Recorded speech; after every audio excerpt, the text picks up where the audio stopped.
By all outward appearances, John Wayne Gacy was the perfect neighbor. He was a devoted husband, a businessman who knew how to hustle, a man who waved from his front lawn and shook hands at community meetings. He volunteered for the Democratic Party, he hosted block parties, he even dressed up as a clown, bringing balloons, painted smiles, and laughter to children's birthdays. But behind that mask of normalcy, something far more sinister was festering. While Gacy was hosting barbecues in his backyard, the crawl space beneath his house was filling with bodies. Victims stacked in shallow graves just inches below the floorboards where his family ate dinner and his guests laughed over beer. This is the horror of John Wayne Gacy, the ordinary man who lived an extraordinary lie. A man who played the role of upstanding citizen by day, while by night became something else entirely, something monstrous. This is Crime Stands Still, and I'm your host, Carrie Drobin. Before I begin, I have a favor to ask. If you like my podcast, let me know by hitting that subscribe button. It helps me bring you more stories like this. And if you're interested in knowing more about people like Gacy, their pathology, their psychopathy, check out my new book, Surviving a Psychopath, available on Amazon and anywhere where books are sold. And a disclaimer. The story of John Wayne Gacy's crimes and discovery are graphic and brutal. Listener and viewer discretion is advised. Psychiatrists who examined John Wayne Gacy later described him in chillingly simple terms: a psychopath. Lacking empathy, manipulative, remorseless, fully aware of every action, every decision, every lie. And yet, when confronted with the evidence of his crimes, Gacy's words were almost casual. "I never killed anyone," he insisted. Instead, he claimed the young men had died accidentally. "Sex play gone wrong," he said. His attorney offered an insanity defense based on a compulsion to kill, a, quote, irresistible impulse. And thanks to alcohol, Gacy had either blacked out or lost his inhibitions. In short, he'd been unable to control himself.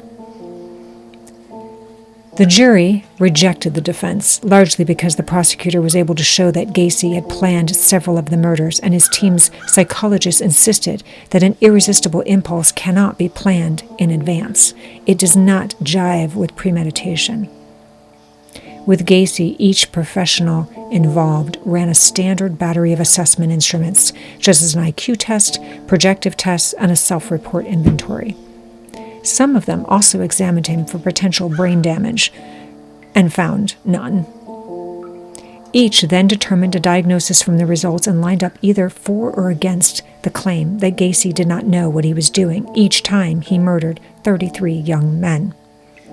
Prosecutor William Kunkel Jr. was able to show that Gacy had planned several of the murders, and one of the team psychologists stated that one couldn't plan an irresistible impulse and also methodically plot a murder. Gacy also had exhibited a sufficiently good memory for the crimes and where he'd placed victims' bodies, such that his claim of blacking out seemed preposterous. The jury thought so too. They convicted him of serial rape and murder for 33 victims, and he was sentenced to death in March of 1980. Before his execution, Gacy was on the phone with his friend Craig Bowley. Yeah, I know, it's so hard to imagine that he had friends still. But he nonchalantly said to his friend, "Okay, my ride is here, gotta go," referencing his transport to his execution.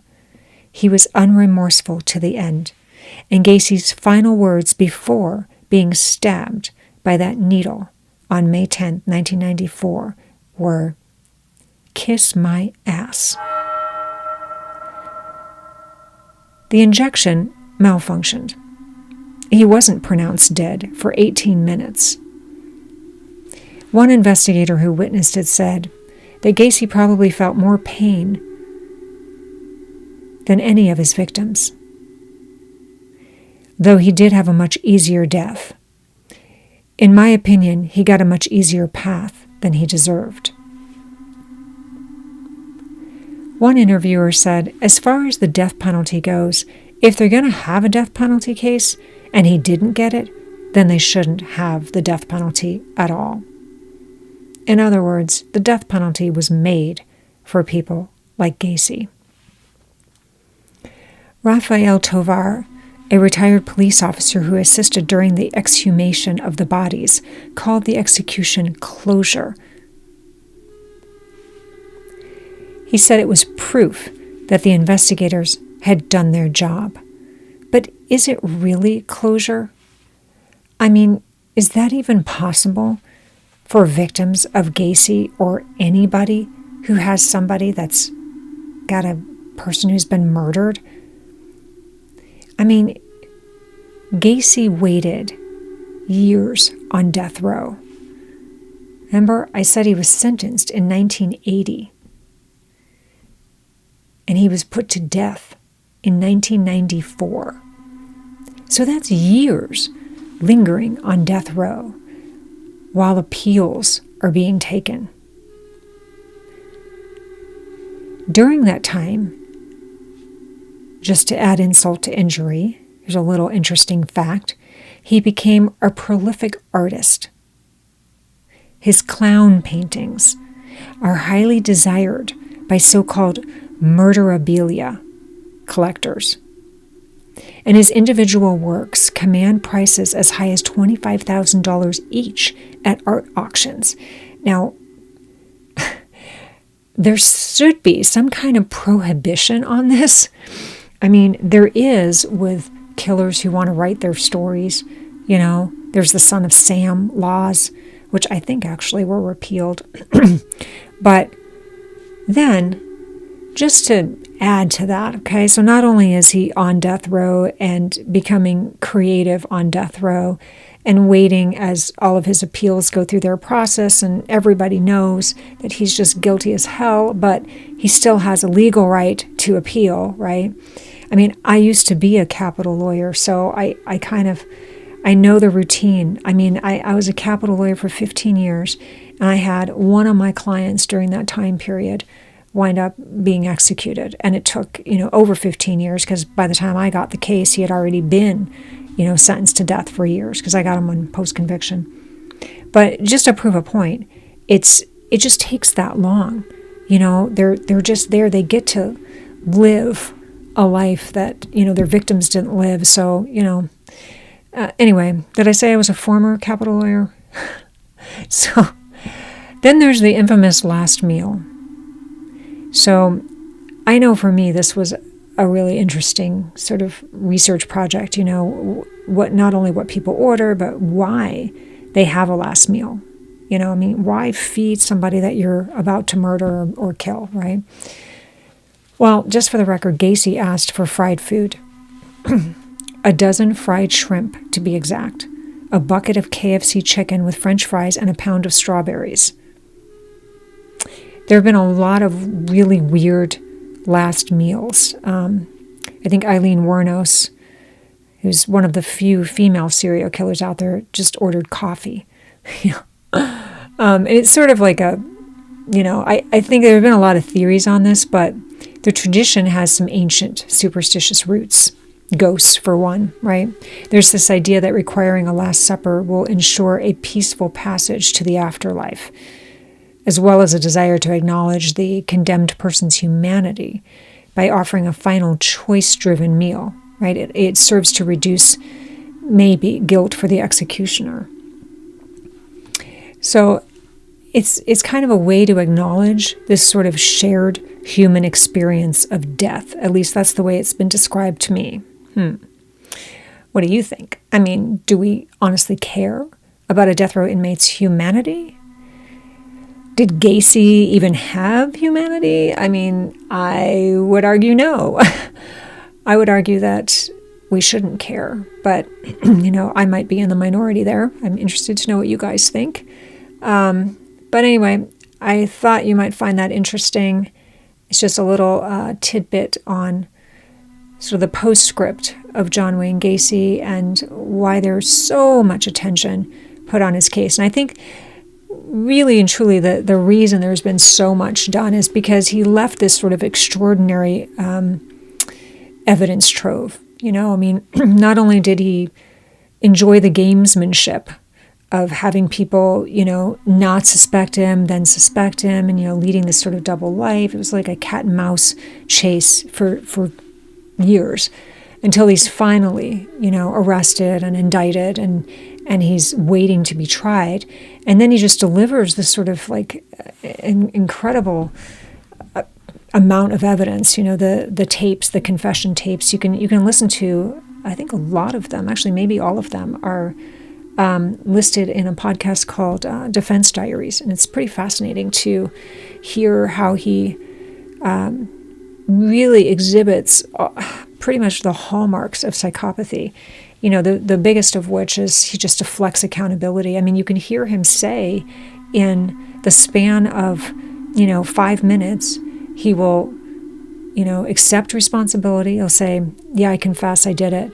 And then in the next breath, he says his alter ego did it. And then in the next breath, he blames his, employees at PDM for doing it. And then he completely deflects and says, no, I didn't do it. Gaslighting, like, I don't know what you're talking about. I never said I did it. So you can see that sort of, transformation or transition, I guess, not really transformation, but transition, where he takes these interviewers on this sort of cat and mouse game, like he's enjoying every minute of it, because that really is at the heart and soul of a psychopath. They love the game. They love the performance.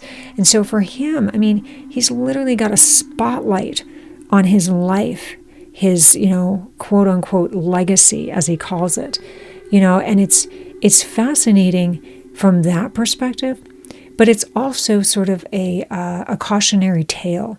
Like, all of these people were duped by him because he was such a masterful manipulator. He was able to create this facade and this persona that fooled everyone for such a long time. And I think that's one of the reasons why his case is so important, why we need to come back to it, why we need to do podcasts like this, because I think the more people are aware of this kind of pathology, the less they're going to be duped by that. I mean, Gacy, unfortunately, was allowed to kill for years, 33 victims that we know of.